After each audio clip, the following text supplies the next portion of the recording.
back to another video. Today we're in Lot 8, Blackwell Mountain, and we're gonna head to the park, do some filming. I got a new stick, new old stock, last year's model, but new to me. And we also got a new cam today. We usually film our videos on the GoPro, but we have a Sony FX3 that Willy's piloting. I'll do a little show for you so you can see what we're working with.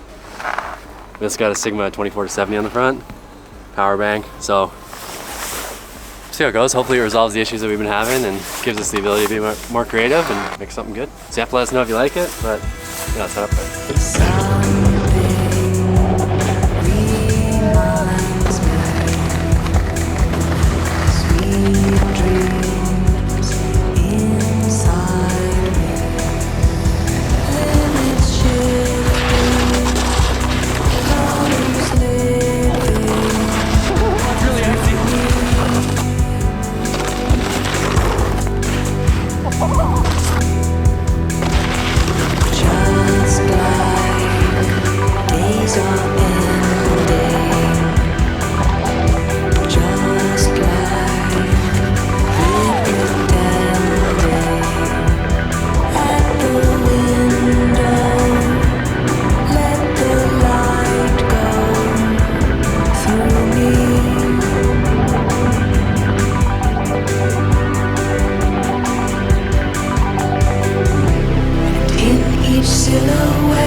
Back. Did you get that? Yeah.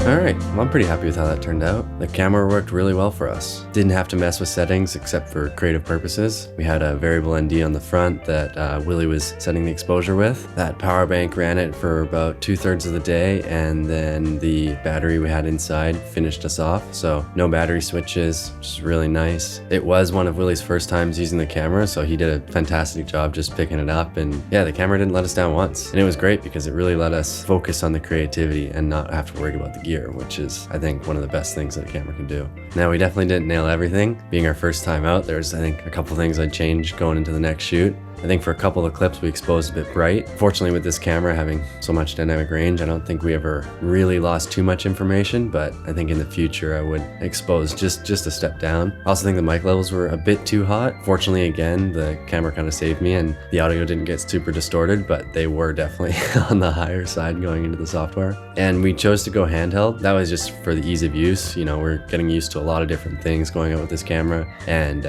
we thought the complexity of a gimbal would just be a bit too much for the first day. And I kind of like the look of the handheld. It gives it, like, you know, kind of that gorilla shake on some clips. And fortunately with Sony, they also have this software called Catalyst Browse, and within it has gyro stabilization. So some of the clips you watch there were gyro stabilized in post with that Catalyst Browse software. I think it would be really great to bring the gimbal out there. It's definitely a different look, you know, having the horizon always locked and everything's kind of just buttery smooth. It's different, but I think that's definitely something we want to try in the future. And one of the things that I didn't actually expect coming out of this day was how much more fun I had shooting with this camera. And I don't actually think it had anything to do necessarily with the camera, although its ease of use and good functionality, I think, kind of inspired it maybe, or made it easier to happen. But I think the big differentiator was the fact that we really went out there with like a clear intention to create. I felt like both Willy and I were sort of working on the same wavelength. We'd be talking back and forth on how he was going to shoot it, what tricks I was going to do. It was a bit more of a focused shoot day than I traditionally have. when I go out with some of the GoPros, I'm just out there to do my thing and then have the camera sort of as like a side piece to just capture the day, which is great in its own sense. It can let me focus on my riding, but there's something to be said about having a clear intention to make something and also having sort of a vision for the video in your mind beforehand. I kind of knew how I wanted the day to lay out with the intro and then what we were going to shoot on hill and some thoughts in my head, and we were just like going through and bringing that to life. Even with those like slow shutter shots, I'd seen those in other videos online that had kind of inspired me to do that. Us working together to bring that to fruition and then to see it here, that's like, that process was really fun. So I was surprised with how fun it was to shoot with this camera.